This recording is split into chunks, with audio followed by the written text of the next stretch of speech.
And मैंने कहा भाई मेरे को प्लीज़ एक डॉक्टर के पास जाने के लिए ना, क्योंकि 104 का फीवर है। मैडम आपने अपना कॉन्ट्रैक्ट देखा है? हाँ, आप 30 दिन की आर्टिस्ट हैं। उनकी नज़र में हर काम करने वाला आदमी है।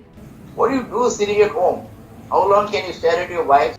जब उन्होंने ये स्टेटमेंट बोला है कि घर जाके बीवी का चेहरा कब तक देखोगे, तो मतलब आपके लिए सारे एम्प्लॉय सिर्फ आदमी हैं, आपने औरतों को कंसिडर ही नहीं किया। कोई आपके साथ खेल के निकल जाए ये अच्छी बात नहीं है, आपको मालूम होना चाहिए। आप मेरा first show was a traumatic show off my life, शायद क्योंकि मुझे पता नहीं था कि मैं डिप्रेशन से गुजर रही हूँ। कुछ प्रोडक्शंस मैं बिल्कुल खुल के कहूँगी, वो लोग क्या करते हैं कि एक्टर्स के लिए पैसा आया है या स्टाफ अपने टेक्नीशियंस के लिए पैसा आया है, वो उसको मार्केट में डाल देते हैं। और जो भी कमाया था मैंने 2 साल में, तो उसमें 12 लाख रुपए बंदा लेके गायब। मेरे में क्या है, मेरी इंग्लिश अच्छी नहीं है, मैं जल्दी मोटी हो जाती हूँ। एज अ वाइफ कभी कभी मुझे लगता है कि विवेक के लिए मैं रास्ते का अड़ंगा हूँ, क्योंकि भले ही कितने भी मिलियन फॉलोअर आपके इंस्टाग्राम पे हो, टेलीविज़न के सामने बैठे हुए वो सेम जनता नहीं है कि जब बहुत ज़्यादा सक्सेस आ जाती है ना तो लोग लेज़ी हो जाते हैं।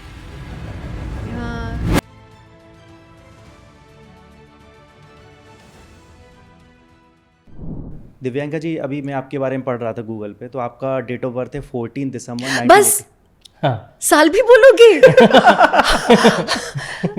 ये कब से होने लगा? साल इसलिए बोल रहा हूँ क्योंकि आपके जन्म से कुछ दिनों पहले ही भोपाल गैस त्रासदी रही। जी बिल्कुल। पूरी दुनिया भर में उसकी चर्चा हाँ। रही, और आपका उस वक्त जन्म लेना तो घर वालों के लिए कितनी बड़ी प्रॉब्लम रही होगी। तो बस उस त्रासदी के कुछ ही दिनों बाद मैं पैदा हुई हूँ। तो मम्मी बताते हैं कि और उस समय तो ना कोई ऐसे फ़ोन नहीं होते थे, टेलीफोन भी मुश्किलों से किसी किसी के घरों में होते थे उस ज़माने में, नहीं तो नहीं थे। तो वो बस टेलीविज़न पे वो ब्लैक एंड वाइट में वो एक सूचना ऐसे रिले हुई और पूरे शहर में आपाधापी मच गई। और mummy was full time pregnant, 9th month चल रहा था उनका। तो कहीं से भी आस पड़ोस में जिसके पास एक गाड़ी थी, क्योंकि हमारे घर में गाड़ी नहीं होती थी तभी, तो पूरा ख़ानदान, दादा दादी आस पड़ोस के जैसे तैसे भर के ओवरलोडेड जीप में शहर से बाहर भागे। कुछ लोगों को तो बेचारों को ये भी नहीं मालूम था कि किस दिशा में भागना है। कुछ लोग भागते हुए इनफैक्ट जहाँ पर वो त्रासदी हुई उसकी तरफ चले गए। तो इसीलिए कई लोग जाके वहाँ फंस गए। तो it was a very tragic time. We were lucky कि हमारी फैमिली अनअफेक्टेड रही, लेकिन वहाँ पे जो इस तरीके के केसेस हैं उसके बाद, जो यूनियन कार्बाइड का जो हादसा हुआ उसके बाद, वो केसेस आज तक भी निकल के आ रहे हैं, क्योंकि कहीं ना कहीं even the ground water is polluted. बिल्कुल। सो बट वो एक एरिया तक सीमित है, बाकी के भोपाल की तो आबो हवा आपको पता है वो बहुत अच्छी है। एक एक्टर का एक्टिंग शेड्यूल बहुत ज़्यादा टफ रहता है, और सुना जाता है कि जब टीवी शोज़ बनते हैं तो उसमें तो दिन का पता ही नहीं चलता है। तो आपने तो कई सालों तक काम किया है लगातार, किसी एक सीरियल में भी नहीं, तो आपने कैसे मैनेज किया अपने आप को, हेल्थ को कैसे किया, फैमिली को और खुद को सबसे ज़्यादा? शुरू में तो मेरे मैनेजमेंट स्किल्स ठप्प थे क्योंकि मैंने हेल्थ को भी अच्छे से मैनेज नहीं किया था तब। इनफैक्ट ना आवर्स को मैं तब घंटों काम करती थी, और मैं ना मुझे बोलना नहीं आता था, और मुझे लगता था कि वो जो मुझसे कहा जा रहा है उस समय कि आपको इतने घंटे करना ही होगा, मुझे वो पत्थर की लकीर लगती थी। तो मैं थोड़ी गऊ टाइप की थी। Not a good quality to have TV में। हाँ, नहीं कहीं भी, मतलब कोई आपके साथ खेल के निकल जाए ये अच्छी बात नहीं है, आपको मालूम होना चाहिए आप। पर अनफॉर्चुनेटली मेरे पास ऐसा कोई सिस्टम नहीं था। Like I did not have people around me, no mentors, nothing जो कि मुझे गाइड कर पाते। तो लैक ऑफ गाइडेंस में मैं समझती थी कि सब सत्यवादी ही हैं। भोपाल शहर से भी तो थी। करेक्ट है। तो मैंने ज़्यादा black and white, actually grey zone नहीं देखा था ज़्यादा। मुझे लगता था कि सब जो बोलेंगे आपसे वो अच्छे ही होंगे, सही कह रहे होंगे, वैसा लगता था। तो एनीवे, तो मैंने बहुत लंबे लंबे आवर्स काम किए उस दौरान। मैंने एक ऐसा कॉन्ट्रैक्ट साइन किया था जो कि 365 दिन का और 24 घंटे का था। तो no Sunday off, no off, technically, and अगर 20 घंटा काम कराएं या 24 घंटा काम कराएं, you have to do it. And I did not realise this, क्योंकि मैं तो पैशनेटली काम कर रही थी. एक कमरा होता था जिसमें 5 आर्टिस्ट हम बैठते थे, ऑल फीमेल आर्टिस्ट्स. तो मैं इतनी पैशनेट थी ना कि मैंने कभी एहसास ही नहीं किया कि कुछ गलत भी हो रहा है, अनटिल जब मैं एक बार मुझे फीवर आ गया. एंड मैंने कहा भाई मेरे को प्लीज़ एक डॉक्टर के पास जाने के लिए ना, क्योंकि 104 का फीवर है, उठ के आते नहीं बन रहा है कि 5 पेज की लाइन बोलूँ, मुझे ना थोड़ा लेट आना है कल. मैडम आपने अपना कॉन्ट्रैक्ट देखा है? अच्छा. हाँ, आप 30 दिन की आर्टिस्ट हैं, 24 घंटे की, आप नहीं जा सकते. Like fever. पर तो अब धीरे धीरे एहसास होता है कि भाई हमारा एडवांटेज लिया जा रहा है. पर तब तक समझते समझते हम बहुत फेमस हो गए, शो अच्छा चल चुका था, और थोड़ा सहने की भी आदत हो गई थी. उसके बाद से इनफैक्ट वो जो मुझे पहले थपेड़े मिले ज़िंदगी में, उसके बाद से समझ आई कि अच्छा नहीं, आपको अपने टर्म्स पहले से. अच्छा ये बात बाय द वे मैंने उस भले प्रोजेक्ट में सीखी हो, लेकिन ये मैंने ये समझा कि ये सिर्फ एक काम से संबंधित नहीं है. ये लोगों के साथ आप जब भी इंटरपर्सनल रिलेशनशिप्स रखते हैं, आप ये रिश्ते होते हैं, आप किसी से मोहब्बत करते हो, आप शादी करने वाले हो, तो ज़्यादा मत बिछ जाओ. आपकी कैपेसिटी में जितना है आप पहले वो टर्म्स एंड कंडीशंस रखो, आप उतना ही करो जितना आपकी औकात में, क्योंकि कल को अगर आप जब नहीं कर पाओगे तो 10 लोग कहेंगे कि ओ ये तो बदल गई या बदल गया. राइट. परंतु यही आपका नेचर है. So just be honest with people. ये मैंने उस शो में सीखा. तो क्या टीवी में जो काम करने वाले जो लोग होते हैं, तो इनको क्या रोबोट की तरह ट्रीट किया जाता है, या फिर अगर ना कह दिया तो क्या कभी खतरा भी रहता है कि हमें इस शो से बाहर निकाल दिया जाएगा या आगे काम नहीं खतरा मिलेगा? कहाँ पर नहीं है. हमारे इंडिया में हम देखें तो वर्किंग आवर्स वैसे भी बहुत ज़्यादा है, कॉर्पोरेट इंडस्ट्री में भी. तो और वहाँ भी तो ये डर होता है कि अगर उन्होंने किसी प्रोजेक्ट के लिए, किसी असाइनमेंट के लिए मना कर दिया तो बॉस की नज़र में वो गिर जाएंगे, शायद प्रमोशन नहीं होगा. तो ये खतरा आई think it's a very realistic psychological level का खतरा, जो कि मानसिक तौर पे सभी को शायद डराता है. पर ऐसा नहीं है कि कोई आपको बंदूक की नोक पे काम करा सकता है. आप अपने कॉन्ट्रैक्चुअल टर्म्स अगर क्लियर रखें कि मैं इतने घंटे करूँगी या करूँगा, और एक्स्ट्रा आवर्स होंगे तो इतना लूँगा, तो एक्स्ट्रा आवर्स जब आप मेंशन कर देते हैं तो सामने वाला वैसे भी कोशिश करेगा कि वो कॉस्ट कटिंग करें, कि आपसे अत्यधिक काम न कराएं. तो ऐसे आप अपने आप को खुद भी सेफ गार्ड करके चल सकते हो थोड़ा. पर हाँ, टीवी के साथ क्या हो जाता है कि मुझे नहीं लगता कोई किसी को एक्सप्लॉइट करना चाहता है जेन्युइनली. आपके पास लिमिटेड टाइम है जिसमें आपको कंटेंट बनाना है और आपको टेलीकास्ट करना ही करना है. आपके ऊपर एक तलवार है. आप ये तो हो ही नहीं सकता. अब जैसे आप अगर पॉडकास्ट करते हैं, right, now you can understand कि आपका एक टाइमलाइन है कि उस पर जाना है तो जाना ही है. राइट. एंड उनके ऊपर तो कितने स्पॉन्सर्स हैं, एडवर्टाइजमेंट्स हैं. सो चैनल्स की एक वो तलवार होती है, तो बेचारे प्रोडक्शन वाले क्या करेंगे? They have to deliver. So as an actor I feel what I learn was कि मुझे अपना काम अच्छे से करके देना है, फटाफट करके देना है, सो दैट मेरा प्रोडक्शन कभी भी अटके नहीं, उनका काम ना अटके. सो आई वॉज ऑलवेज, मेरा मतलब ये एक पैटर्न ही बन गया तब भी. और फिर मैंने जब वेब सीरीज़ भी की तब भी कि मैं एक स्केड्यूल मंगवा लेती थी कि आज का स्केड क्या है, मेरे सीन्स क्या है, मेरे कपड़े मैं पहले से अरेंज कर लेती. I think this is what TV taught me, कि मैं अपनी ज़िंदगी को मैं अच्छे से मैनेज कर पाती हूँ. जो आपने मैनेजमेंट वाली बात पहले पूछी थी, वो जवाब ये है कि नाउ आई नो कि हाँ मुझे ये कपड़े पहनने हैं, तो I would try them in prior before the shoot starts, and by the time it starts फिर फटाफट आई रोल कि आज का काम खत्म हो जाना चाहिए. काम के घंटों की आजकल बातचीत चल रही है, देश भर में बहस चल रही है. आपने देखा ही होगा, पहले नारायण मूर्ति जी का बयान आया था कि 70 घंटे काम करना चाहिए. फिर अब LNT के चेयरमैन का आ गया है कि क्या करोगे तुम लोग संडे को, क्या बीवी का मुंह देखकर क्या करोगे? इस पे आपका क्या सोचना है? ओहो, मैं एक बीवी हूँ. मैं तो चाहूँगी कि मेरा पति मेरा दिन रात सुबह शाम चेहरा देखे. But I think it was a very wrong statement to make, to be honest. क्योंकि आप पहले तो आप एक औरत को उस स्तर पे रख रहे हो कि तुम उस औरत का चेहरा देखकर क्या करोगे जो तुम्हारे लिए अपनी पूरी ज़िंदगी झोंक रही है. आई एम अज्यूमिंग कि उनकी नज़र में हर काम करने वाला आदमी है, जब उन्होंने ये स्टेटमेंट बोला है कि घर जाके बीवी का चेहरा कब तक देखोगे, तो मतलब आपके लिए सारे एम्प्लॉयज सिर्फ आदमी हैं, आपने औरतों को कंसिडर ही नहीं किया। बिल्कुल। वन, और फिर अब आप अगर ये सोच रहे हो कि हर एक बंदा आदमी है और उसकी हर एक की बीवी हाउसवाइफ है, तो वो हाउसवाइफ क्या नौकर है, क्या सर्वेंट है कि वो आपके सारा दिनचर्या संभाल रही है, आपके आने जाने के पहले टिफ़िन बना रही है, आने के बाद आपका डिनर जगह पे कि नहीं, आपके बच्चों को संभाल रही है, और आप संडे को उसका चेहरा भी नहीं देखोगे। How sad is that. Wow. तो दीपिका जी ने तो बिल्कुल ठीक बोला, I totally support her, and I feel कि हमारे यहाँ ये अवेयरनेस होनी चाहिए कि नहीं, family life is important, and not only family life, like हर दिन आपको इतना ही टाइम आप लोग से मांगना चाहिए, किसी भी एम्प्लॉय से उतना ही टाइम मांगना चाहिए जितने में वो अपना 100% दे सके, और उसके बाद उसे जाने दो घर, ताकि वो अगले दिन फ्रेश माइंड से आए, वापस काम करना चाहे। दिव्यांका, आपने कहा कि जब आप इनिशियल डेज में थे 365 डेज़ का जो आपने साइन किया, हाँ, उसके बाद आपने अपने टर्म्स चेंज किए कि बॉस अब ऐसे टर्म्स एंड कंडीशंस पे तो नहीं करूँगी। यहीं पे वो सिक्योरिटी जो है ना एज एन एक्टर वो काम आती है, क्योंकि मुझे पता है मैं अच्छा काम करती हूँ, मुझे पता है जब मैं आपके साथ जितने भी घंटे हूँ उतने घंटे में ना मैं आपको मैक्सिमम आउटपुट दूंगी।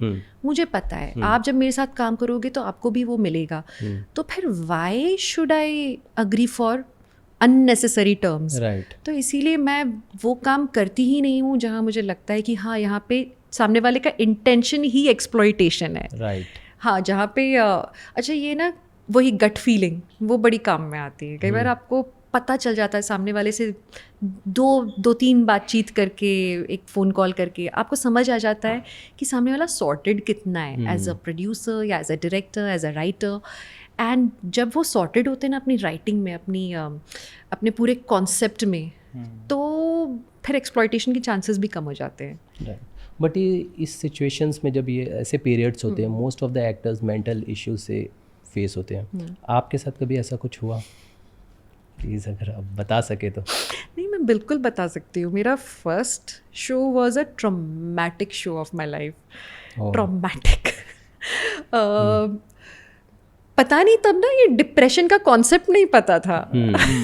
ये आजकल जो क्या हुआ है ना कि जो इतना सोशल मीडिया का एक्सपोजर है और सब नेटिजन्स बने हुए हैं, सो सबको मालूम है आज के दिन कि डिप्रेशन होता है। तो आजकल की जो जेनजी है वो 13 साल की उम्र में, 14 साल की उम्र में बोलती है कि मम्मा मेरे को डिप्रेशन है। लेकिन ऑनेस्टली मे बी कहते हैं ना कि इग्नोरेंस इज अ ब्लिस।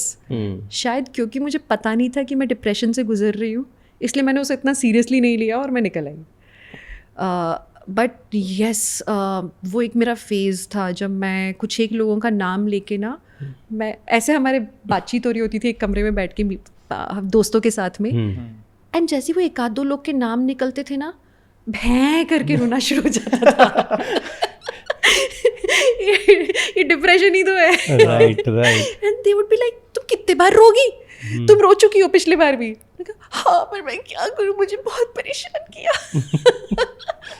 तो वो मेरा चला एक लंबा फेज। बट शुक्र है because I had a good group of friends जो बड़े पेशेंटली मुझे सुनते थे, so I was able to overcome. क्योंकि मुझे लगता है सबसे ज़्यादा इम्पॉर्टेंट वेंटिंग आउट है, और आपके पास या तो एक अच्छा थेरेपिस्ट हो या अच्छे दोस्त हों। तो शुक्र है मेरे दोस्त उस फेज़ में बहुत काम आए और मैं स्मूथली निकल आई उस डिप्रेशन के फेज से। तभी आप इतनी बड़ी बात इतने हंसते हुए बता रही है। वो दोस्ती है जो आपको इस जोन पे रख पाए। यार एक चीज़ और है, मेरी याददाश्त बड़ी काम आती है। अच्छा। क्योंकि बहुत बुरी है। भूल जाते हो या याद रहता है? भूल जाती हूँ। अच्छा, ये ज़्यादा अच्छा है। बहुत ही अच्छा है। मैं याद रखने की कोशिश करती भी नहीं हूँ, और अच्छी बात है कि कुछ बुरा हुआ होता है ना लाइफ में तो मैं आसानी से भूल जाती हूँ। तो may be after 2-3 years if you ask me कि क्या हुआ था, I'll be like trying to recollect। मैं कितने बार तो मम्मी और दीदी को फ़ोन करती हूँ, मैंने आप लोग को क्या बताया था, उस समय क्या प्रॉब्लम हुई थी। I wouldn't remember and that really helps me। तो इसलिए कहते हैं ना, भुला दो इस चीज़ को। सच में अगर आप भुला के आगे बढ़ जाओगे ना, you will be a happier person। एक इश्यू बहुत बड़ा हम देखते हैं कि 90 days का जो वहाँ पे सैलरी का है टीवी में 90 डेज का, वो भी लोगों को काफ़ी परेशान करता है। ये बहुत ही परेशानी का सबब बन जाता है कुछ लोग के लिए, क्योंकि देखिए 90 डेज 90 नहीं रहते कितने बार, तो वो कभी कभी 1 साल 1.5 साल तक भी चलता है।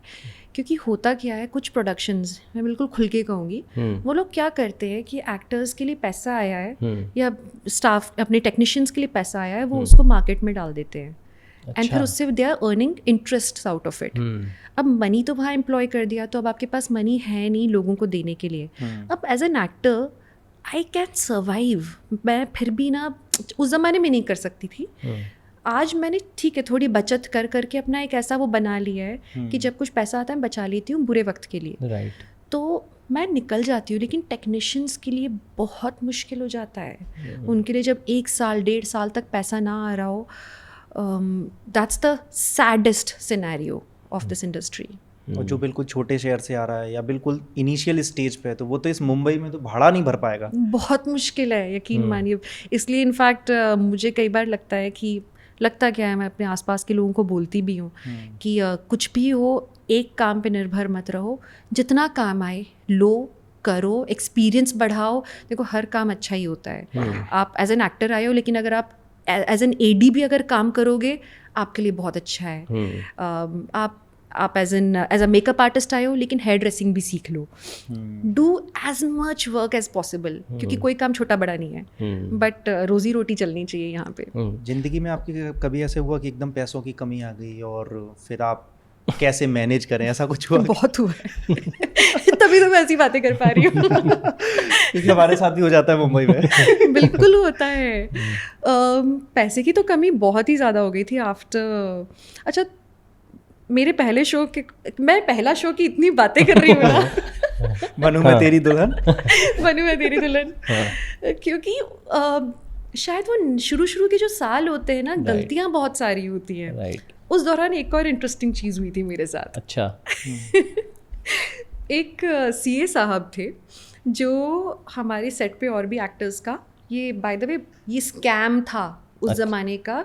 अब आई होप आप लोग कभी इस पे गिरो नहीं, मैं तो फंस चुकी हूँ। ओके। ये स्कैम हुआ था मेरे साथ। एक सीए थे जो हमारे सेट के और कई सारे एक्टर्स का अकाउंट संभालते थे, और मेरा 2 साल उन्होंने बखूबी संभाला।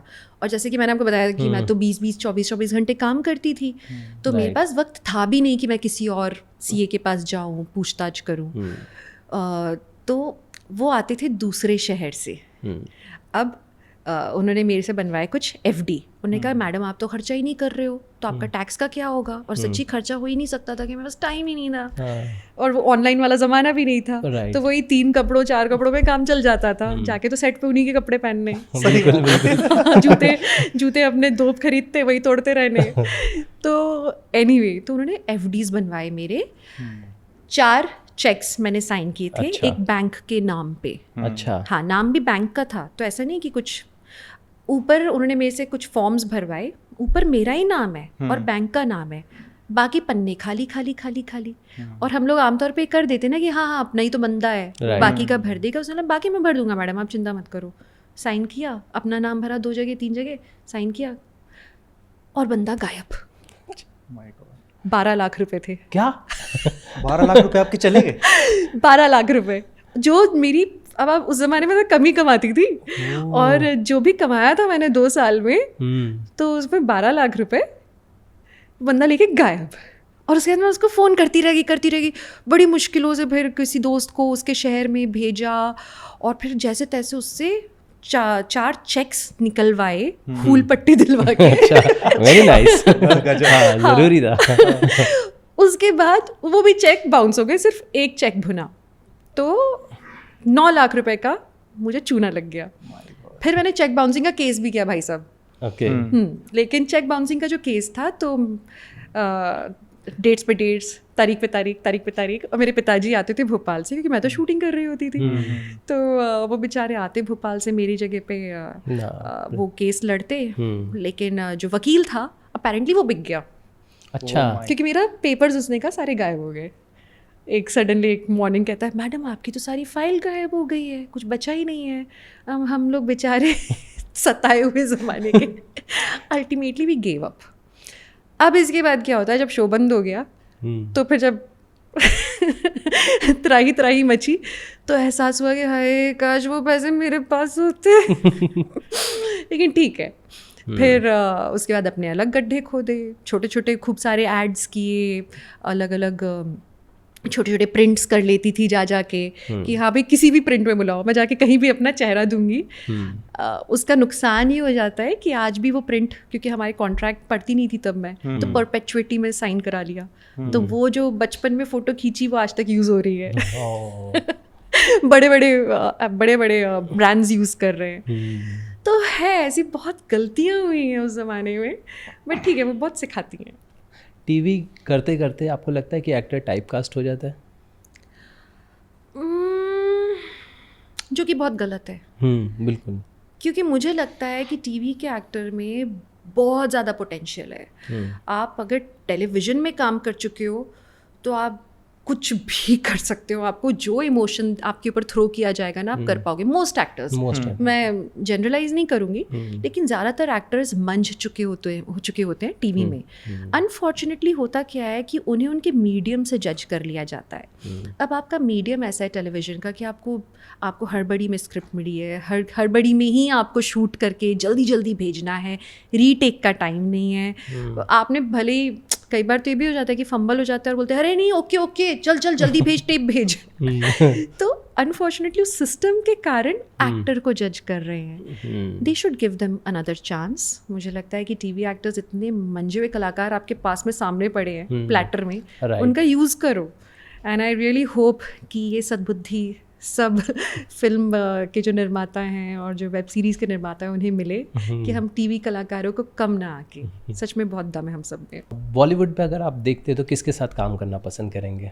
अगर आपके कोई फेवरेट हो कि इनके साथ तो अगर एक सीन मिल जाए या एक पूरी फिल्म मिल जाए। एक सीन मिल जाए? यस। फहद फासिल के साथ। ओह। अब मैं बॉलीवुड एंड साउथ में अलग नहीं ले रही उस चीज़ को। मुझे लगता है फिल्म्स हैं। तो I would love to work with Fahadh Faasil. ओहो व्हाट एन एक्टर। पुष्पा 2 देखी आपने? उनकी बहुत सारी फिल्में देखी है मैंने, साउथ की, मलयाली बहुत सारी फिल्म्स देखी हैं। तो I would really like to work with him someday. हालांकि बात चली रही है बॉलीवुड की, जब आपका अमिताभ सर के साथ एक एडवर्टीजमेंट आता है तो तब क्या फीलिंग आई थी कि अमिताभ सर के साथ एक सीन तो मिलेगा कम से कम? तो ये बहुत इंटरेस्टिंग था कि प्रदीप सरकार दादा ने मुझे कॉल किया एंड अच्छा मैं उनके साथ कर रही थी कोल्ड लस्सी और चिकन मसाला, अनदर वेब सीरीज़। मैं और राजीव खंडेलवाल थे उसमें। तो प्रदीप सरकार दादा वुड बी लाइक कि तुम्हें ना सब पता होता है। तुमको लाइट किधर है, तुम्हारा ये किधर है, उधर है, सब पता होता है। तुम ना टीवी का अमिताभ बच्चन हो। अच्छा। And it was a big complement, but I will be like very humble about it कि ओके दादा थैंक यू। फिर उनका एक दिन फ़ोन आता है, मेरे को तुम चाहिए है, इस एड में तुम चाहिए है। तो और वो डेट ऐसा था कि वो मेरे पास वो फ्री नहीं थी वो डेट। नहीं मुझे दोनों अमिताभ बच्चन चाहिए इस एड में। I was like okay I am coming. तो मैंने जैसे तैसे सब कुछ चेंज किया and I actually went for this ad, क्योंकि of course it's a lifetime opportunity. बिल्कुल। इससे ज़्यादा खूबसूरत क्या होगा कि आप अमिताभ बच्चन साहब के साथ काम कर रहे हो। एंड एवरीबडी आस्क्ड मी उनके साथ कैसा था काम करना। आपने पूछा नहीं पर मैं पहले ही बता देती हूँ। पूछने जा रहा था मैं। इतने प्रोफेशनल एक्टर, मतलब इट वॉज अ डिलाइट। क्योंकि मैंने जहाँ फिल्मी एक्टर्स के बारे में बहुत सी कहानियाँ उस ज़माने में सुनी थी, उससे बिल्कुल विपरीत। एक तो वक्त पर आना, वक्त पर जाना, अपनी लाइंस से अपने रूम से पढ़कर आना, और डायरेक्टर के प्रति उस उम्र में और उस एक्सपीरियंस के बाद भी डायरेक्टर के प्रति इतनी रिस्पेक्ट होना, सबमिशन होना कि आप हर बात पर सवाल नहीं उठा रहे हैं। आपको मालूम है कि ये मेरा काम है, ये मुझे अच्छे से करना है, डिलीवर करके आगे जाना है वो। और उसके अतिरिक्त मैं एज अ को एक्टर, मैं उनके लिए मैं वो यहाँ है। बट मैंने जो एक्सपीरियंस किया उस दिन कि मैं एक जैसे कैमरा लग रहा होता है, लाइट लग रही है, तो मैं आमतौर पे क्या करती थी कि मैं जाके खड़ी हो जाऊँ कि आप फेस के सामने आप देख के कर लीजिए जो भी आपको एडजस्टमेंट्स करने। सर आके बाजू में खड़े हो गए। मैंने कहा यहाँ क्यों खड़े सर? मेरी को एक्टर खड़ी हैं। अच्छा। तो मैं लाइक ओ माय गॉड, मैंने कहा सर आप बैठ जाइए, मैं तो ऐसे ही then I restricted myself कि नहीं, वो आउट ऑफ रिस्पेक्ट खड़े हो जाएंगे आके and that doesn't look good. तो फिर आई वुड बी लाइक कि नहीं अच्छा ठीक है, उन्होंने ड्यूप्स बुलाए हुए हैं, so dupes will stand. But that's the kind of respect that he has for his environment in totality, and that's something I learned and I would love to be like him. कितना सारा बोल दिया ना मैंने, इतना passion, इतना प्यार भरा हुआ है. Amitabh sir. But he was highly inspiring. मैं जब उस लेवल पे पहुँचूँ, सीनियरिटी पे पहुँचूँ, मैं सच में उन्हीं की तरह कुछ काम करना चाहूँगी और सदा काम करते रहना चाहूँगी. सदा काम करना चाहूँगी. बिल्कुल बिल्कुल. अच्छा, डेली सोप्स की बात चल रही है, तो आजकल मैं देख रहा हूँ कि डेली सोप्स में कुछ ऐसा कोई शो नहीं आ रहा है जैसे आपके शो थे या श्वेता तिवारी का कोई था या जूही परमार के थे, वो एक आइकॉनिक बन गए टीवी सीरियल्स. लेकिन आजकल कुछ ऐसे नहीं आ रहे. अगर एक अनुपमा को छोड़ दिया जाए तो क्या है, कंटेंट की कमी हो गई है या हम घिसे पुटी जो उन्हीं स्टोरीज पर काम कर रहे हैं? थोड़ा रीमेक कल्चर चालू हो गया है. शायद लोग डरे हुए हैं क्योंकि अभी इतना बड़ा शिफ्ट आया है ट्रेंड में, वॉचिंग ट्रेंड में. लोग अभी टेलीविज़न को छोड़ के अभी OTT पर आ चुके हैं. इनफैक्ट टेलीविज़न शोज़ भी OTT पे ही ज़्यादा देखे जा रहे हैं. तो उनकी वो जो TRP लेवल है वो काफ़ी नीचे आ गया है. TRP नीचे जाएगा तो जाहिर सी बात है मनी एम्प्लॉयमेंट नीचे हो जाएगा. अब आप जब उतना मनी पंप नहीं कर पा रहे हो, आपके पास उतना कैपिटल नहीं है, because I am seeing budgets getting shrunk. जो एक ज़माने में मैं सुनती थी, देखिए ये सब ओके, मैं बजट लेवल पे उतनी इन्वॉल्व नहीं होती हूँ कभी, पर फिर भी बातें सुनाई में आती हैं. और मुझे सुनाई में आ रहा है कि बजट कम हो गया है, इस शो का भी कम है, उसका भी कम है. जो सैंक्शन हुए प्रोजेक्ट्स होते हैं, चल रहे हैं, उनका भी बजट कम कर दिया. तो जब आप बजट्स कम कर दोगे तो जाहिर सी बात है कॉम्प्रोमाइज़ होने लगेगा. I think it's just a major shift that's going on. And अभी लोग ट्रेंड को समझने की कोशिश कर रहे हैं. अभी एक बदलाव का दौर है. एक टाइम आएगा जब सबको समझ आ जाएगा कि नहीं, ये नहीं चल रहा वो चलेगा, वो नहीं चल रहा फलाना चलेगा. So eventually they will get on the right path. मतलब कहानियों की कमी अभी दिख रही है आपको, ऐसा भी लगता है?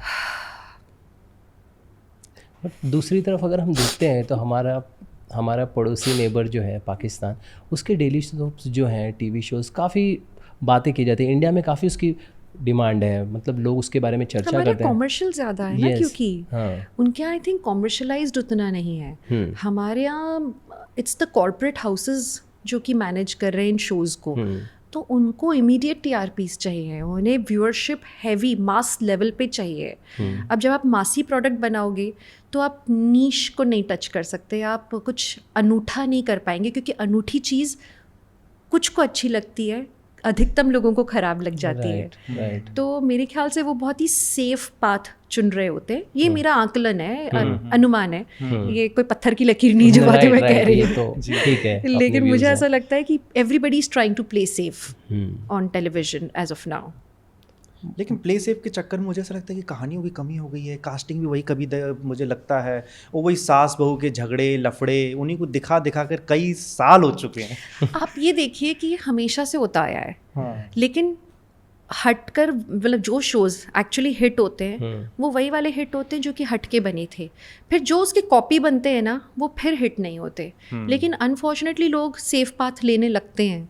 लेकिन आप जब तक इमिटेट करते रहोगे, दूसरों को कॉपी करोगे, आप कुछ अलग नहीं क्रिएट करोगे तो ऑडियंस को नहीं अच्छा लगेगा. बनूं मैं तेरी दुल्हन उस ज़माने में जब आया था, तब भी तो कितने टाइप कास्ट थे, लेकिन बहुत अलग बनाया उन्होंने. फिर ये है मोहब्बतें, उस ज़माने में भी कई सारे टाइप कास्ट चल रहे थे. कई ऐसे शो थे जिसमें लोग कीड़ा मकोड़ा जानवर कुछ बन जाते हैं. लेकिन मोहब्बतें एक बड़ा ही रियलिस्टिक सा था, जिसमें एक बड़ी साधारण सी फैमिली है, लड़की है, डॉक्टर है. वो घरेलू वैसी नहीं है कि वो ऑफिस भी जाती है, बच्चा संभाल रही है. प्यार भी उसको पड़ोसी से नहीं हुआ है, पड़ोसी के बच्चे से हुआ है. तो अलग टाइप का कॉन्सेप्ट था. सो आई थिंक आते हैं ऐसे शोज़ कभी कभार, लेकिन तब आते हैं जब उन पे बहुत ज़्यादा TRP का प्रेशर ना हो. तो I think channels need to let go a bit. थोड़ा सा रिस्क लो, थोड़ा अच्छा कंटेंट लिखो. और क्यों नहीं यार, ऑनेस्टली मैं बहुत ज़्यादा इस बारे में नहीं कहना चाह रही थी, पर मैं तड़प गई हूँ अच्छी कहानियाँ सुनने के लिए. जब मेरे पास कॉन्सेप्ट्स आते हैं, मैं चाहती हूँ कि लोग बढ़िया कॉन्सेप्ट लेकर आए कि बंदा आए बाएं ना देखे और बस कर दे कि नहीं यार ये तो मुझे, ऐसा हुआ था मेरे साथ द मैजिक ऑफ शीरी के लिए। जब द मैजिक ऑफ शीरी का मुझे ऑफ़र आया तो पहले तो मैंने उनको बोला कि आप मुझे कहानी दीजिए। मैंने 10 एपिसोड पढ़े, भाई साहब जो कहानी थी, राइट, जो किरदार इतना सुलझा हुआ, पूरी तरह से लिखा हुआ, और उस पूरे मतलब जो इतना बड़ा एक जिगसॉ पजल थी वो कहानी, कहीं भी लूप होल्स नहीं दिखे मुझे ज़्यादा, इतनी सुलझी हुई राइटिंग। मैंने कहा ये तो मुझे करना ही है। मैं उनके पास मैंने जाके बोला कि आपने पहले तो मुझे क्यों चुना इसके लिए, इतनी अच्छी चीज़ लिखी है आपने। उन्होंने कहा नहीं हमें लगता है आप ही कर पाओगे। मैंने कहा मेरे अलावा किसी को लेना भी मत प्लीज़। मैंने कहा मतलब it will be such a loss for me, मैं मुझे रोना आ जाएगा अगर मैंने ये नहीं किया तो ये जो फीलिंग है ना कि आप कोई कॉन्सेप्ट सुनो और आपको लगे यार ये नहीं किया ना तो ज़िंदगी में कुछ अधूरा रह जाएगा, ऐसे कॉन्सेप्ट्स नहीं आ रहे होते ज़्यादा। जब आप ये सारे शोज़ कर रहे थे, जब आपने कहा कि कुछ शोज़ फाइनल होते होते रह जाते, तो ऐसा कोई शो था जो आपके हाथ आया पर पूरी तरह से नहीं आया और आपको बाहर अदृश्यम, अभी मतलब मैं लेटेस्ट वाले से ही बात करूँगी। अदृश्यम फर्स्ट सीज़न आया, उसके बाद सेकंड सीज़न तक आते आते क्या होता है कि सिर्फ नीचे नीचे हम जो काम कर रहे हैं, हम तो नीचे का लेवल है, बहुत कुछ और भी हो रहा होता है, ऊपर ऊपर तूफान चल रहे होते हैं। तो कुछ तो हुआ, there was some decisive change, और अचानक से दे कट इट शॉर्ट। अच्छा। एंड उस समय मेरी इंजरी भी हुई थी बाय द वे, हाथ की। एंड मैं ना उस स्ट्रेस में थी कि मेरे हाथ की इंजरी के लिए हो गया क्या। मैं उनको बोल रही फ़ोन कर करके मैं आ रही हूँ, मैं 10वें दिन पे काम करने आ रही हूँ, आप कहानी बदल दो, मैं आ जाऊँगी, मैं एक्शन भी करूँगी, मैं सब। I am telling them, assuring them, and they are on a back foot कि नहीं अब कैसे होगा ये वो। एक अजीब सी एनर्जी होती है, और ये बहुत चलता है इंडस्ट्री में, जब आपको सब सत्य नहीं बताया जाता एक्टर्स को, पता नहीं क्यों अंधकार में रखा जाता है। तो ये मेरे ऐसे अंधकार के बहुत फेजेस आ चुके हैं, वो भी वैसे ही था। एंड तब तक मैंने इंसान सेल्फ डाउट करने लगता है कि अरे यार मेरे कारण मैंने ऐसा किया वैसा किया। तो मैं बहुत दुख वाले समय से गुजर रही थी। और फिर पता चला कि oh they are getting someone else okay for second season. तो दिल पे वैसे आमतौर पे मुझे उतनी नहीं लगती, इस पे लगी, क्योंकि मैंने अदृश्यम को अपना सब कुछ दे दिया था। उनको तो एक्शन चाहिए भी नहीं था। मैंने अपना लिगमेंट का सर्जरी कराते ही 1 महीने में मैंने एक्शन सीक्वेंसेस के लिए मैंने MMA ट्रेनिंग लेनी शुरू कर दी। I went all out. And मेरे फाइट मास्टर्स को भी मज़ा आता था कि अरे दिव्यांका जी करेंगी, तो वो कराते थे फाइट वगैरह सब कुछ। एंड फर्स्ट सीज़न के बाद सेकेंड सीज़न में किसी और को ले रहे, धक्का। फिर पता चला कि वो हुआ ही नहीं, सेकंड सीजन कभी आया ही नहीं। एंड अब लोग मुझसे पूछते रहते हैं मैम आपका सेकंड सीजन कब आ रहा है, रास्ते चलते। एक तरह से वो कॉम्प्लीमेंट की तरह लगता है, बिल्कुल कि यार लोगों को अच्छा लगा हमारा काम, but I don't have an answer to it कि मैं कब आ रहा है, मैं क्या बोलूँ, नहीं आएगा क्या बोलूँ। बट हाँ, दैट वाज वन शो जिसका सेकंड सीजन नहीं आने पे मुझे तकलीफ हुई थी। कोई ऐसा जिसमें क्योंकि हम बॉलीवुड में अक्सर सुनते हैं कि इस एक्टर के कहने पे कास्टिंग चेंज हो गई, क्या टीवी में भी ये सारी चीज़ें होती हैं और आपने फेस किया? होती होगी, मुझ तक खबर नहीं आई।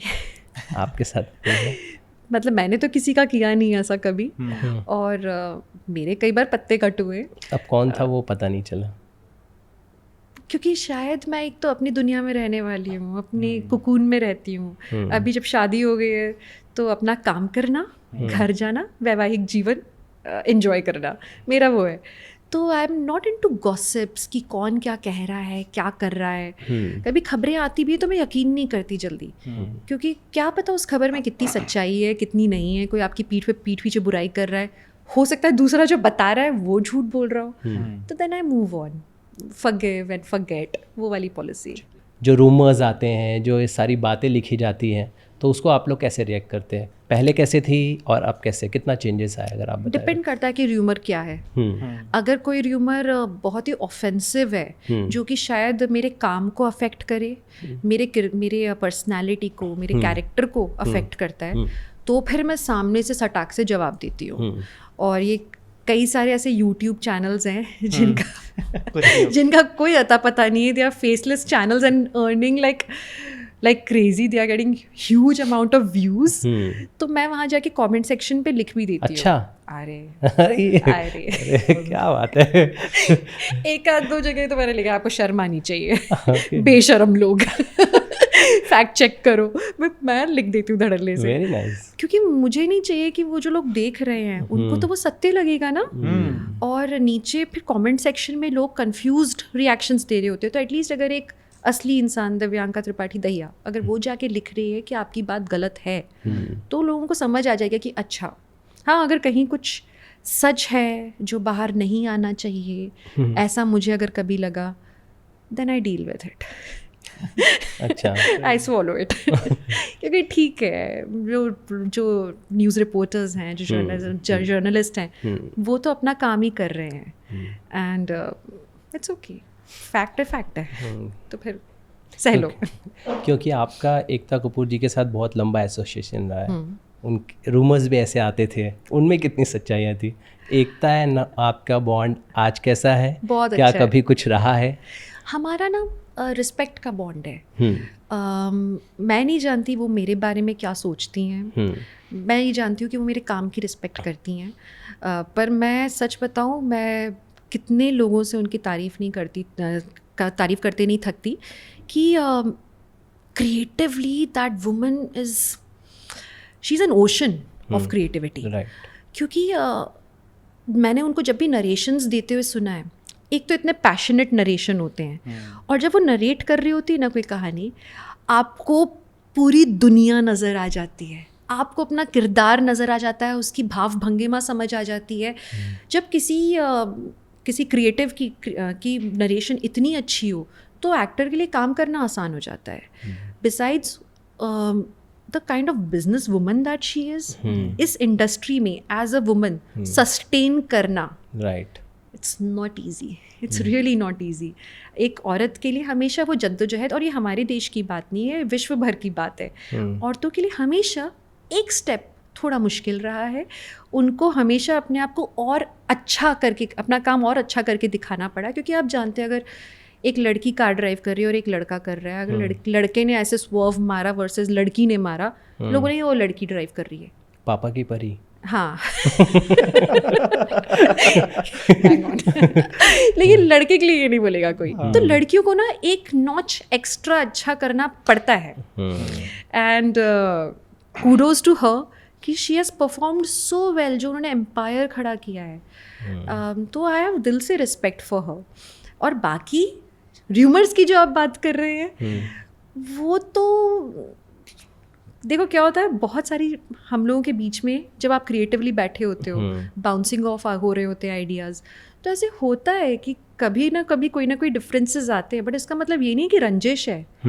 मेरे और करण को लेके कितनी बातें होती रही, करण पटेल को लेके, लोगों को लगता था कि हमारे बीच में कोई तो खलिश है, कोई परेशानी है, नहीं है, जस्ट दैट हम दोनों की फ्रीक्वेंसी टोटली अलग है।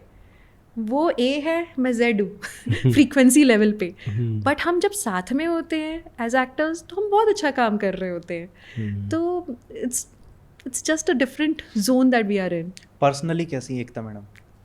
बहुत अच्छी है, डांटती हैं कभी या कभी भी नहीं। अच्छा। एक्टर्स को लेके वो बहुत ही रिस्पेक्टफुल हैं, बहुत बहुत ओके। डांटने वाली बात जो है, मैंने इतने सारे प्रोडक्शंस के साथ काम किया है, मैं धड़ल्ले से ये बात कह सकती हूँ कि जितना पैम्परिंग एक्टर्स की बालाजी में होती है, लोग न जाने कितनी बातें करते हैं, बालाजी का वर्किंग आवर्स ऐसा होता है, वैसा होता है, बड़ी सारी बातें हुई हैं। ट्रस्ट मी, जितनी पैम्परिंग एक्टर्स की बालाजी में हुई है ना, मैंने वैसे कहीं नहीं होते देखी। अच्छा। Pampering as an love and respect, because they know कि उनको उनके एक्टर से ये काम चाहिए, एक्टर को मालूम होता है उन्हें ये काम करना है। अगर आप प्यार से करोगे तो एक्टर दिल से देगा ना, राइट। तो मैंने हमेशा बहुत रिस्पेक्ट होते हुए देखी है वहाँ पे। आपकी ज़िंदगी में विवेक दहिया के आने से पहले और विवेक दहिया के आने के बाद क्या क्या चेंजेस आए हैं? बहुत सारे। वाओ, क्या क्या चेंजेस आए हैं। भाषा में बदलाव आया है। जैसे हिंदी भाषा में तो कम ही वार्तालाप होती है ना हमारी इंडस्ट्री में, ऐसे इंटरव्यूज कितने कम होते हैं जो कि बिल्कुल हिंदी में हिंदी में हो। तो इंग्लिश में मैं इंग्लिश स्कूल की पढ़ी हुई हूँ, लेकिन कहीं ना कहीं इंग्लिश में हाथ तंग था। अच्छा। क्योंकि मेरा आज भी है। क्योंकि मेरा पहला थॉट प्रोसेस हिंदी में ही चल रहा होता है, First हिंदी language. भाषी प्रदेश से Right. हैं, तो वही थॉट है हमारा। तो जब मुझे इंग्लिश में उसको चेंज करना होता था, तो मुझे पहली बार रियलाइज विवेक से शादी करने के बाद हुआ, जब विवेक कहते तुमने ये बात हिंदी में सोच के बोली ना। मैंने कहा क्यों? कहते क्योंकि तुमने डायरेक्ट रूपांतरण किया है। तो इंग्लिश का मेक और हिंदी का बहुत अलग होता है। तो फिर मुझे समझ आया, अच्छा मुझे सोचना भी अंग्रेजी में पड़ेगा। ओके। तो मेरी भाषा में बदलाव आया। फिर कहीं ना कहीं रहन सहन, उठने बैठने में भी बदलाव आया है, क्योंकि वो थोड़ा चंडीगढ़ के हैं, पर उनकी काफ़ी लंबे समय वो विदेश में भी रहे हैं, यूके में रहे हैं। तो जो एक इंटरनेशनल पर्सपेक्टिव होता है कि लोगों से कैसे बात करना चाहिए, कैसे पेश आना चाहिए, तो थोड़े संस्कार तो जाहिर सी बात है भोपाल के मिले ही हुए, और काफ़ी सारे संस्कार उनसे भी मिल गए शादी के बाद। तो थोड़ा सोने पे सुहागा हो गया। और बाकी बुरा बदलाव तो आई होप कुछ नहीं हो, वो लोग बताएंगे कुछ आ रहा हो तो। भोपाल की लड़की को जाट परिवार में कैसे सेटल होने में दिक्कतें आई? उनको मुश्किल हो रही थी मेरे साथ। उनको मुश्किल ये हो रही थी, कोई इतना मीठा कैसे बोल सकता है। अच्छा। कहते अरे हमें तो बड़ी दिक्कत हो रही है, हम इतना मीठा नहीं कह सकते। क्योंकि वो जब जाट वालों का ना, जाट लोगों का ह्यूमर जो होता है ना, बड़ा ही ड्राई ह्यूमर होता है, बिल्कुल पकड़ में नहीं आता। तो कितने टाइम तो मुझे समझ ही नहीं आ रहा था कि जोक हो रहा है। अच्छा। तो विवेक बोलते मजाक है। काफ़ी टाइम मुझे जोक समझाने पड़ते थे। अब जाके 8-9 साल के बाद मैं हंसती हूँ, अरे समझ आ गया लड़की को। तो हाँ, उनको वो मेरी मीठी मीठी भाषा समझ नहीं आ रही थी और मुझे जोक समझ में नहीं आ रहे थे। दिव्यांका, विवेक के साथ आप जब रिलेशन में आए, आप लोगों ने शादी का फैसला बहुत जल्दी किया, राइट? उससे पहले जब आप रिलेशन में थे, एक लंबा पीरियड था, मैं उस पर ज़्यादा जाने ही नहीं चाहूँगा, बट मैं ये समझना चाहूँगा कि आप रिलेशन को कैसे देखते? एक रिलेशन को आप इतना लंबा वक्त देते हैं, फिर उससे आप निकलते हैं मुश्किलों से, फिर आप जब दूसरे रिलेशन में जाते हैं तो उसको आप तुरंत एक्सेप्ट कर लेते हैं और सीधा उसे 7 जन्मों का रिश्ता बना लेते हैं। ये चेंज कैसा आया और किस तरह आपने पूरा देखा अपने आप? हाँ, आपको पता है, मुझसे पता नहीं क्यों, नहीं एक्चुअली पता है क्यों। क्योंकि लोगों को मेरी जर्नी मालूम है। तो मेरे कई सारे जो फॉलोअर्स हैं, जो फैंस हैं, वो कई सारे लोग काफ़ी इत्तेफाक रखते हैं मेरी जर्नी के साथ, क्योंकि सबके साथ कहीं ना कहीं कुछ ना कुछ हुआ है उनके रिलेशनशिप्स में। और बड़े ही खुल के लोग आके अपने एक्सपीरियंसेस मुझसे शेयर करते हैं। और मैं उन सबसे एक बात कहती हूँ कि देखो, हुआ आपके लाइफ में कोई बुरा एक्सपीरियंस, लेकिन दरवाजे बंद मत कर लो। प्यार ना ऐसी चीज़ है जो देना चाहिए, लेना चाहिए। और अगर आपको कहीं से मिल रहा है तो हमेशा बैकफुट पे मत चलो कि कहीं कुछ गड़बड़ हो गया तो। हो सकता है गड़बड़, होने दो ना, जिंदगी जियो, एक कुछ और नया एक्सपीरियंस हो जाएगा, पता चल जाएगा कि हाँ एक और इंसान गलत निकला। लेकिन अगर आप ट्राई ही नहीं करोगे, रिश्ते में दोबारा आप सामने वाले को चांस ही नहीं दोगे, तो शायद आपकी ज़िंदगी रुक जाएगी। फिर आप एक रुका हुआ पानी हो, आप फिर तालाब हो, आप नदी नहीं रहे।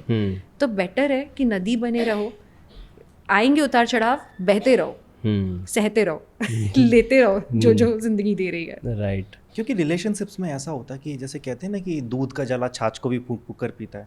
तो अगर आपने एक रिलेशनशिप में रहे और फिर उसको आपने जब जिया, बहुत अच्छी अच्छी मेमोरीज रही, लेकिन धोखा मिला, तो उसके बाद जब दूसरे के ऊपर ट्रस्ट करने की बारी होती है ना, तो हम उसके लिए बहुत सारे टेस्ट लगा देते हैं।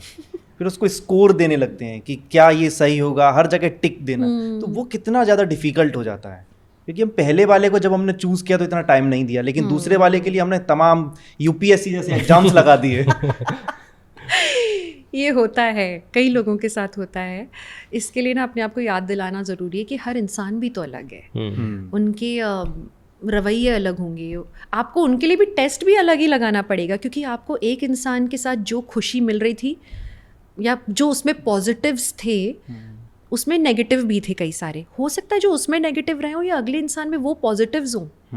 यू नेवर नो कि उसमें कौन से वाले टिक लगने वाले हों। सो बेटर है कि एक तो सामने वाले को चांस दो, थोड़ा सा अपने आप अपना असली रूप दिखाने का चांस दो। और दूसरा ये कि अगेन वही कि अगर आपने दरवाजे बंद कर दिए ना, so you will be a person of, you will be, इसको हिंदी में बोलूँगी, इंग्लिश में याद आ रहा था प्लीज़, आप ऐसे हो जाओगे जैसे एक टापू पे अकेला इंसान रह रहा है।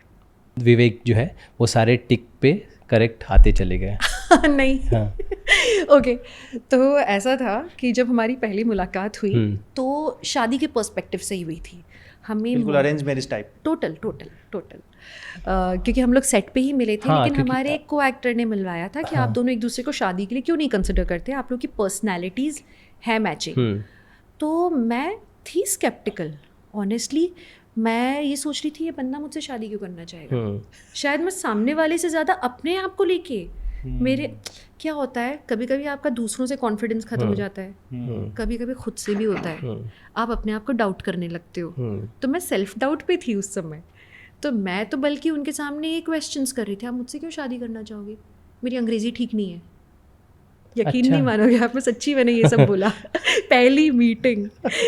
और मैं पहली मीटिंग में बोल रही हूँ मेरे में क्या है, मेरी इंग्लिश अच्छी नहीं है, मैं जल्दी मोटी हो जाती हूँ। मैंने ऐसे 10-15 चीज़ें गिना दी। एंड बंदा, पहली तो बात ये कि पहली बार जब कोई लड़का किसी से मिलने आता है तो शादी का नहीं सोच के जा रहा होता है, सोचता है कि देखेंगे बात करेंगे, लेकिन शादी की बात कर रही है सीधे। तो पहले तो बंदे को ये थोड़ा सा डरावना लगा। दूसरी बात ये कि उनको कुछ अच्छा भी लगा, वो ये कि लड़की ऑनेस्ट है, खुल के कोई अपनी बुराइयां कहाँ बताता है। सही बात है। Then he felt like supporting me in whatever I was going through, and there was a long phase. ये जो पार्टनर्स, होने वाले पार्टनर्स हैं, एक्चुअली उन लोगों के लिए मैसेज है। अगर कोई बुरे फेज से गुजरा है तो उसकी सुनो थोड़ी क्योंकि बहुत सारा अंदर ना एक सैलाब होता है जो उमड़ रहा होता है और कोई बताने के लिए नहीं होता है। तो अगर आप उस बात को सुन के और फिर भुला दोगे तो सामने वाला हल्का हो जाएगा, और वही मेरे साथ हुआ। देयर वाज अ फेज जब मैंने विव को बड़ा पकाया आपने अपनी पुरानी कहानियाँ सब सुनाया because he became my friend. तो अच्छी बात ये थी वो मेरे दोस्त की तरह वो सुनते रहे, लंबे लंबे सेशन चलते हुए कर रहे। एंड देन मैं इतनी हल्की हो गई कि उसके बाद अब मजाल है कि मेरी लाइफ में कहीं भी ऐसा कुछ हो कि हम दोनों के बीच में कभी भी कोई हाइएटस आए। अब हम दोनों इतने अच्छे दोस्त बन चुके हैं, जब वो मुझे कुछ बताएं मैं समझ लेती हूँ, मैं उन्हें बिना बताए समझ लेती हूँ। So I think conversation between a couple really helps. Divyanka, हमने एक वीडियो देखा था आप पे जहाँ पर आप पैप्स को डांट रही थी क्योंकि वो उनका नाम विवेक का सही से ले नहीं पाए थे। सही से क्या, लिया ही नहीं था। अच्छा, लिया था। अच्छा, ऐसे चलता है अगर एक बार हो, 2 बार हो, पर अगर आपको एक ट्रेंड नजर आए कि फलाना नाम और उनके पति, फलाना नाम उनकी पत्नी, क्या उस पत्नी और उस पति का कोई अस्तित्व नहीं है? और ये आम तौर पे मैंने होते हुए देखा है कि अगर आप कोई मतलब specially amongst certain kind of क्या सेक्टर्स भी नहीं कहना चाहिए, सर्टन जर्नलिस्ट जो कि सिर्फ नाम पर जाते हैं और वो एहसास नहीं करते कि कहीं किसी के इमोशन शायद दब रहे होंगे, हर्ट हो रहे होंगे। और मुझे ये नहीं अच्छा लगता, क्योंकि अगर मैं देखिए एक नॉर्मल कर्टसी होती है, अगर आपके घर में भी कोई मेहमान आता है तो आप ये नहीं बोलते हैं कि अरे मिस्टर अजय आए हैं और उनकी पत्नी आई हैं। आप जानना चाहोगे कि पत्नी का नाम क्या है। और ये तो इवन बॉलीवुड एक्टर्स के साथ मैंने होते देखा कि उन बड़े बड़े बॉलीवुड एक्टर्स के नाम लेते and his wife, what is his wife, poor his wife, वो अपनी पूरी लाइफ डेडिकेट कर रही है उस आदमी पे, उस एक्टर पे, और आप उस वाइफ को कोई अस्तित्व ही नहीं दे रहे, उसका आप नाम भी नहीं जानना चाहते हो। हिज वाइफ फलाना, अगर आप सरनेम नेम भी लिख देते तो अच्छा लगता, उस लेडी को अच्छा फील होता। एनीवे, पर मैंने ये एक ट्रेंड देखा, और मेरे पति एक्टर है, बिल्कुल, तो ये फिर डेरोगेटरी लगता है एक टाइम के बाद में कि you don't want to address that my husband is an actor. And in fact as a wife, अगर आपको सच्ची मसालेदार कुछ चाहिए तो मैं बिल्कुल ऑनेस्ट बोलना चाहूँगी, एज अ वाइफ कभी कभी मुझे लगता है कि विवेक के लिए मैं रास्ते का अड़ंगा हूँ उनके प्रगति में। क्योंकि जब हम साथ में होते हैं, लोग मुझे देख रहे होते हैं और फिर एक बंदा नज़रअंदाज हो रहा होता है। अगर वो अकेले आए होते इस इंडस्ट्री में, जो आए ही थे, उसके पहले वो नज़र भी आ रहे थे, अच्छा कर रहे थे, मेरे से शादी होने के बाद एक शैडो हो गया। क्यों? It's highly disturbing for me as a wife, as an actor also. मैं चाहूँगी कि मेरे साथ जो व्यक्ति है वो नज़र आए for his efforts, and it's very disappointing जब ऐसा नहीं हो रहा होता है। झलक दिखलाजा में ही वर्क सो हार्ड। ऐसे कितने सारे अलग अलग उन्होंने काम किए हैं, उन्होंने वेब सीरीज़ की हैं, फिल्म की हैं, पर अगर मैं आ जाती हूँ तो शैडो क्रिएट हो जाता है। पर लोगों में वो इंसानियत क्यों नहीं है कि वो किसी का एफर्ट सच में देखें, सराहें, पहचानें? तो इट हर्ट्स मी। बट मुझे लगता है कि एक पुरानी सोच टाइप का कुछ है दिमाग में लोगों के जो ऐसा करते हैं। नहीं तो अगर आप झलक दिखलाजा में गए तो शायद अकेले नहीं जीत पाते, जब तक जोड़ी नहीं होती। वो तो नचबलिए सॉरी, था। नचबलिए, तब तक अकेले नहीं जीत पाते। मतलब विवेक के आने से तो आपकी जिंदगी मुझे लगता है और ज्यादा मेरी तो बहुत अच्छी हो गई है। उनकी भी हुई है। उनकी भी हुई है। हम पर्सनली हम दोनों बहुत खुश हैं एक साथ, बहुत ही ज़्यादा। बस हम ये चाहते हैं कि जो काम देने वाले लोग हैं, जो मीडिया वाले हैं, वो सामने वाले की रिस्पेक्ट रखें। और इसलिए मुझे लगा कि उस दिन उनको डांटना ज़रूरी था कि आप याद रखो कि भाई सामने वाले का भी एक अस्तित्व है। जहाँ तक मुझे याद है, आपने कॉमेडी सर्कस में भी काम किया है, तो लेकिन अब जो कॉमेडी हो रही हैं और जो स्टैंड अप कॉमेडियंस जो कर रहे हैं, उनको आप कभी देखते हैं किसी शो को? जैसे इंडियाज गॉट टैलेंट आजकल बहुत ज़्यादा पॉपुलर है, बहुत अच्छा चल रहा है। तो आपको क्या लगता है कि जो कॉमेडी का जो लेवल है वो ऊपर जा रहा है कि गिर रहा है, या उसमें कुछ सुधार हो सकते हैं? बहुत एक्सपेरिमेंट्स हो रहे हैं, दैट्स गुड। जब एक्सपेरिमेंट होते हैं किसी भी मीडियम में, किसी भी तरह के कंटेंट में, तो ये एक हेल्दी कंपटीशन होता है। जाहिर सी बात है, लोग एक्सप्लोर कर रहे हैं कि क्या क्या किया जा सकता है, लोगों को क्या पसंद आएगा। तो कहीं ना कहीं आप सिर्फ अपने पिटारे को नहीं खंगाल रहे हो, आप सामने वाले ऑडियंस के भी टेस्ट को खंगाल रहे हो। और मुझे लगता है it's a very good phase.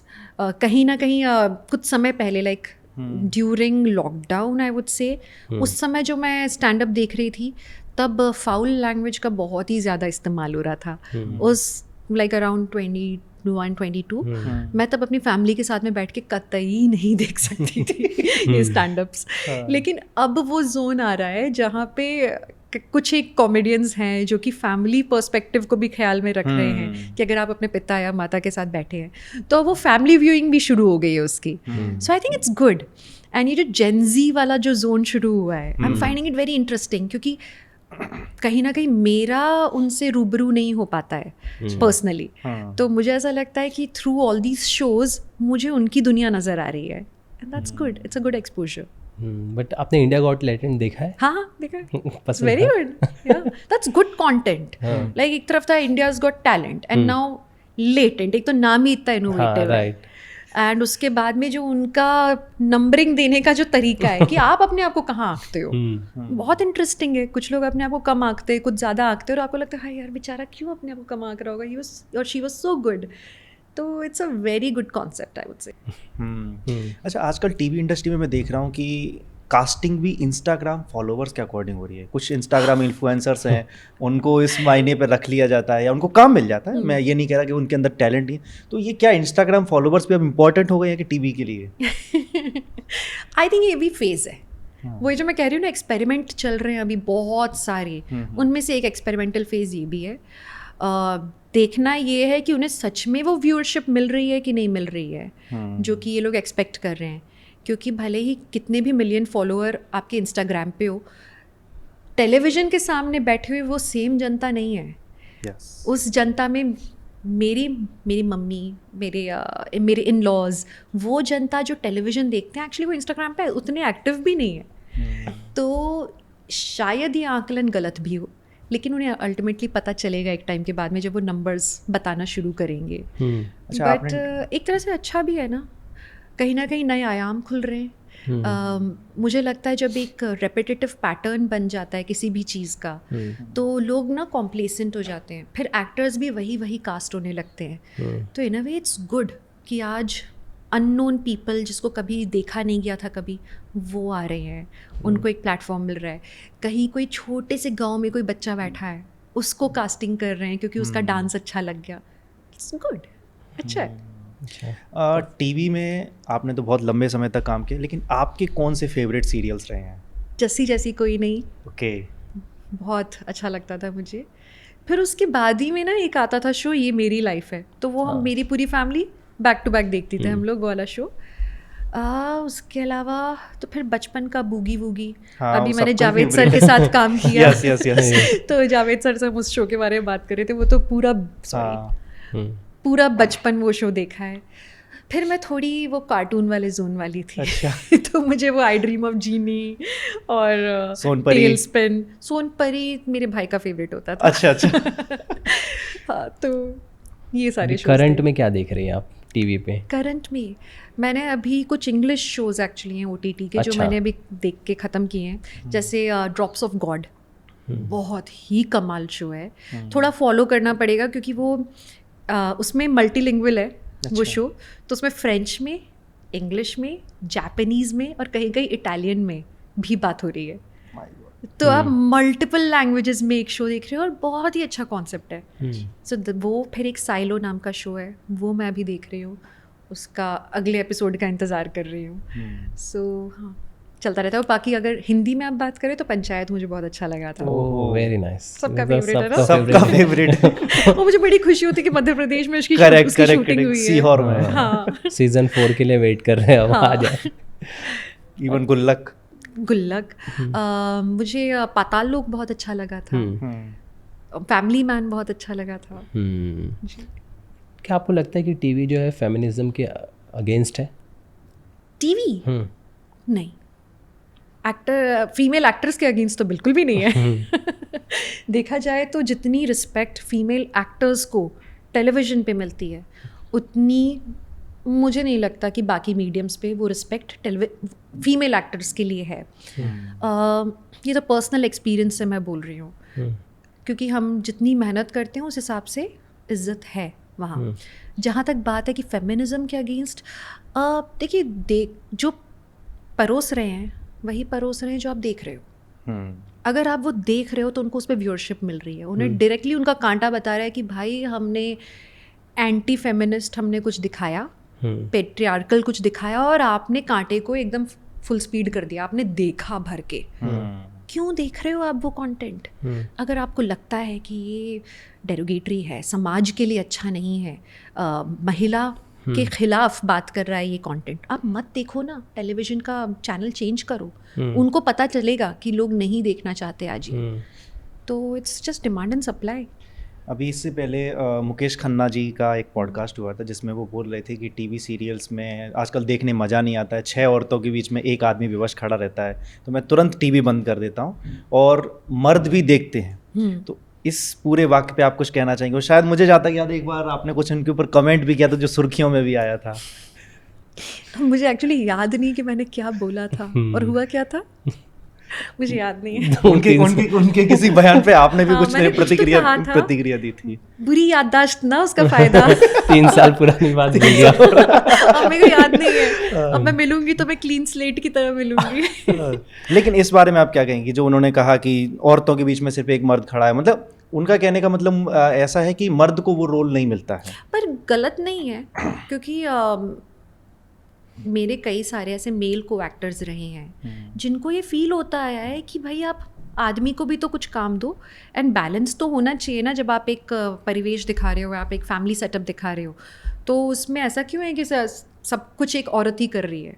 वो balance is important. And I think किसी भी स्टोरी टेलिंग में अगर आप वो बैलेंस नहीं रखोगे तो वो बड़ी वन साइडेड सी कहानी हो जाएगी. तो आई थिंक हाँ, ये कमेंट गलत नहीं है. आपने कहा कि टीवी पे वैल्यू मिलती है फीमेल एक्ट्रेस को, तो ये बात एक्टर्स को, yes. हाँ, बट पेड के मामले में क्या है? Male compare to male actors. It's good. हाँ, टेलीविजन में फीमेल एक्टर्स जो अच्छा काम कर रहे हैं, आप लगन से आप बेसिकली अच्छा आउटपुट दे रहे हो. चैनल को पता है, प्रोडक्शन को पता है कि ये हमारे वैल्यूबल असेट है, तो उसको क्यों अच्छा ट्रीट नहीं करेंगे? तो टेलीविजन में female actors are treated well and paid well. Very nice. आप फहद फाजिल की बात कर रहे थे, एक्सपेरिमेंटल सिनेमा के लिए जाने जाते हैं आए दिन. बट मलयालम इंडस्ट्री आए दिन देखिए उनकी फिल्में बहुत ही अलग यूनिक होती है. आपको लगता है बॉलीवुड उससे पिछड़ रहा है, उस तरह का कॉन्सेप्ट नहीं ला पा रहा है? बिल्कुल, सब ना बैकफुट पे ही चल रहे हैं। सब लोग ये सोच रहे हैं हमने ज़्यादा एक्सपेरिमेंट कर दिया, ऑडियंस को अच्छा नहीं लगा तो उस चक्कर में एक्सपेरिमेंट ही नहीं कर रहा कोई, आउट ऑफ द बॉक्स नहीं सोच रहे, और कहीं ना कहीं एक फॉर्मूला बेस्ड पद्धति बन गई है। और ये फॉर्मूला आप जो टीवी के लिए भी पूछ रहे थे वहाँ भी एप्लीकेबल है और बॉलीवुड में भी एप्लीकेबल है कि जो फॉर्मूला एक चल जाता है ना, सब उसी पे चलते रहते हैं, कुछ नया नहीं ट्राई करना चाहते।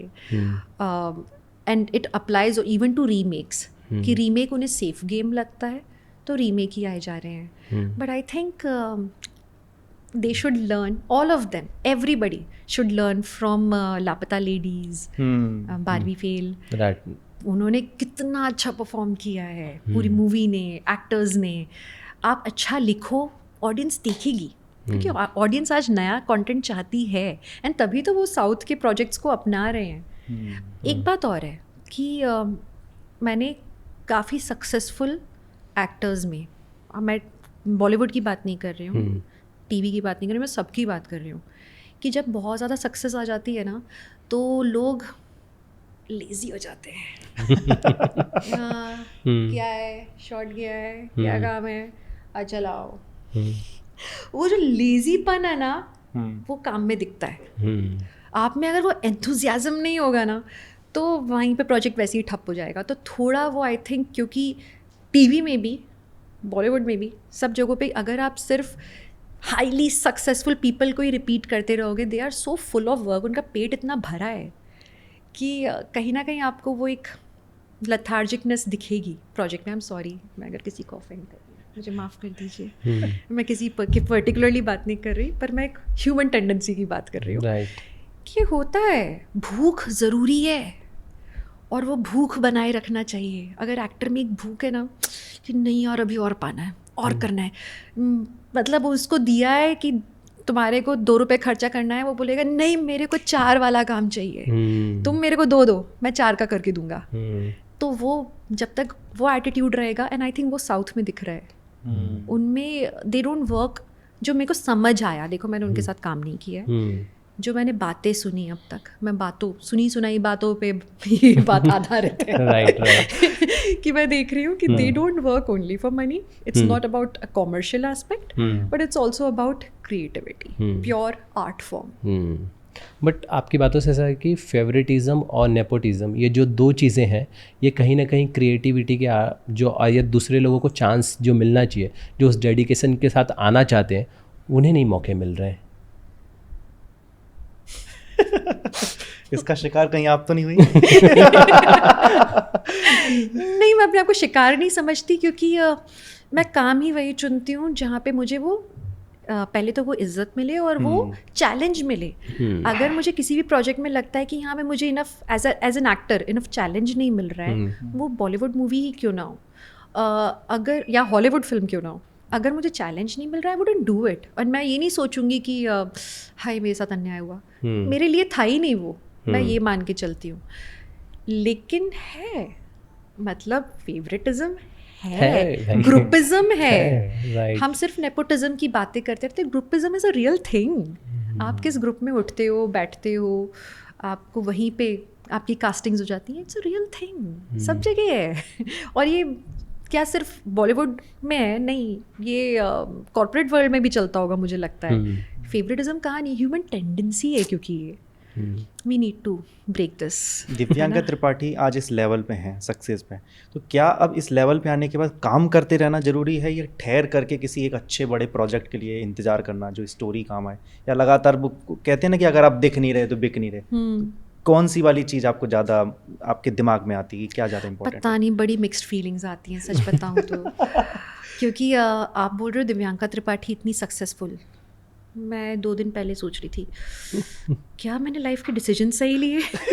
कहीं ऐसा तो नहीं कि मैंने कुछ एक चीज़ों के लिए जो मना किया वो गलत हो गया, कहीं ऐसा तो नहीं कि ख़त्म हूँ। फिर मैं अपने आप को याद दिलाती हूँ, नहीं 2 साल पहले भी तो यही लगा था और 8 साल पहले भी यही लगा था। तो ऐसा लगता रहता है कि शायद अब ख़त्म हो गया है सब कुछ, अब कुछ नहीं बचा है, अब क्या ही हो सकेगा। पर फिर अगेन जो मैंने रिलेशनशिप के लिए कहा था कि अपने बाहें खोल के रखो, दरवाजे खोल के रखो, तो I still keep my doors open कि नहीं, अगर कोई अपॉर्चुनिटी आएगी ना आई ग्रैब इट. मैं ये नहीं बोलूँगी कि नहीं सब खत्म है. So I keep giving myself that positive motivation from time to time. लेकिन मेरे आते हैं वो संशय वाले मौके, और अभी रिसेंटली भी चल रहा था. पर हाँ, जहाँ तक बात है कि सोच समझ के डिसीजन लेना, तो हाँ वो मैं हमेशा करती थी और करती रहूँगी. मेरे ऐसे भी कुछ काम रहे हैं पास्ट में, जब मैंने कहा था ना मैं आज गड्ढा खोदा पानी पिया, वो वाला एक था टाइम. लेकिन नाउ आई ट्राई कि नहीं, अच्छा काम लगेगा तो ही करूँगी. अगर मुझे किरदार में मज़ा नहीं आता ना, तो क्योंकि फिर मैं अपना 100% नहीं दे पाऊँगी. राइट. और मैंने 100% नहीं दिया तो मेरे प्रोड्यूसर बेचारे दुखी हो जाएंगे, चैनल दुखी हो जाएगा, ऑडियंस दुखी हो जाएगी. सबको क्यों दुखी करना? हाँ, सबको क्यों दुखी करना? इससे अच्छा ना करो, अपने जोन में ठीक रहो, घर में अच्छे से बैठो, अच्छा कंटेंट देखो. हाँ. ऐसा कोई प्रोजेक्ट जिसे आपने ना कहा हो और रिग्रेट हो कि मैंने इसे ना क्यों कह दिया यार, ये तो हिट हो गया? नहीं, शुक्र है वो नहीं हुआ. मतलब ऐसा उस प्रोजेक्ट के आने के पहले तक लगा था यार गलती तो नहीं होगी, पर जब वो आया ना, और 2-3 बार हो चुका है. अच्छा. फिल्म रही हैं, सीरीज रही हैं, और जब आने के बाद मुझे लगा यार अच्छा किया मैंने ये नहीं किया, बहुत ही बढ़िया हो गया. इस किरदार का तो काम ही नहीं था ढंग का. किरदार का ही काम नहीं है, अगर कुछ मतलब स्टोरी में, अगर स्टोरी टेलिंग में कुछ बदलाव ही नहीं कर रहा अगर वो किरदार, फ़ायदा क्या है? तो अच्छे ही डिसीजन रहे थैंकफुली. बात किरदार की चल रही है, तो आप बिल्कुल बेसिकली भोपाल से आती हैं और एक संस्कारी परिवार भी जैसे कहते हैं, तो अगर कभी ऐसा कुछ हुआ, बोल्ड सीन करने की बात आई, तो फिर आप उस वक्त क्या डिसीजन ले सकती हैं? कैरेक्टर की डिमांड है. हाँ. मुझे लगता है हर चीज़ को अच्छी तरह से फिल्माया जा सकता है, ये संभव है, अनलेस किसी को सनसनी बनानी हो. पर अब सनसनी बनाने की ज़रूरत क्या है? मैंने अपना मेटल प्रूव कर दिया है, मैं अपना दिखा चुकी हूँ कि हाँ अगर मैं आऊँगी टेलीविज़न पे और लोगों को दिख रही हूँ तो वो देखेंगे, क्योंकि मैं ठीक काम कर रही होंगी शायद, तो मेरे काम को देखने आएंगे. तो पहली बात तो आपको मेरी शक्ल से सनसनी बनाने की अब ज़रूरत नहीं, मैंने प्रूव कर दिया है वो. और दूसरी चीज़, अब जैसे एक शो था कोल्ड लस्सी और चिकन मसाला, अब जब वो लिखा गया था तो उन्होंने मेरे को सोच के तो नहीं लिखा था शुरू में. तो हर तीसरे चौथे सीन में सनसनी खेज वो थे सीन्स एंड थे वो. लेकिन शुक्र है कि सब लोग लाइक पूरा जो मेरे आसपास की सिनर्जी थी, जो सब लोग थे, सब समझ रहे थे कि हाँ ये कंफर्टेबल नहीं है इसमें. तो हमने उसको बहुत ही अलग ढंग से, बहुत ही पारिवारिक फ्रेंडली वे में हमने उस सब को शूट किया. And it's come across so well, people love the show, जो लोग ने भी देखा है वो शो. तो मुझे इन शॉर्ट ये लगता है हर चीज़ को आप अच्छी तरह से फिल्मा सकते हो, एंड वो फिर भी लोगों को अपील करेगा. उसके सीजन 2 के लिए भी सब वेट कर रहे हैं. हाँ यार कब है? पता नहीं. उसकी भी एंडिंग को लेकर शीरी के अब लोग पूछ रहे सीजन 2 कब आएगा. उन्होंने तो एब्रप्ट छोड़ी है एंडिंग. यस, इसकी भी एंडिंग को लेके सब कंफ्यूज है. हाँ, तो मैजिक ऑफ शीरी कैसा है कि अरे वो तो आपने अधूरे में छोड़ दिया, अब क्या होगा? मैंने कहा पता नहीं क्या होगा. होगा अभी जादू फिर से होगा. बिग बॉस में आपको कब देखेंगे? ऐसा कुछ प्लान? अभी तक तो ऐसा प्लान नहीं है. बट अभी तक आपने जाने का डिसीजन क्यों नहीं लिया? कुछ ऐसा कुछ कारण? ऑफर्स आए थे? ऑफर्स तो कई बार आए थे, पर उतनी मसालेदार नहीं हूँ मैं. अच्छा. कि सीधे वो किचन और बाथरूम के मुद्दों पर लड़ लूँ. हाँ, और दूसरा मुझे अपना परिवार बहुत पसंद है, तो मैं असल में मैं थोड़ा सा मेरे लिए मुश्किल है ये डिसीजन कि फैमिली से दूर जाके रहूँ. और एक चीज़ जो मुझे थोड़ा सा स्केप्टिकल करती है वो है परिवार पे कटाक्ष. अच्छा. अगर किसी ने मेरे परिवार पे फिक्रे कसे तो फिर मैं घोपूंगी ना. वो ये चाहेंगे पर मैं ये नहीं चाहती. और आप तो अच्छी निशानेबाज भी रही हैं. हाँ, पर अखियों से नहीं गोली मार सकूंगी ना वहाँ पे. ये बात सही है. आपके किस्से हैं हाथ पब्लिक प्लेस पे हाथ पकड़ के हाथ लगाने वाले को खींच के आपने, आपको पता है, पुलिस को दे दिया था आपने? हाँ मैंने किया हुआ है, घुपा हुआ है मैंने। एक कैडेट है आपके अंदर एक। है ऑलवेज।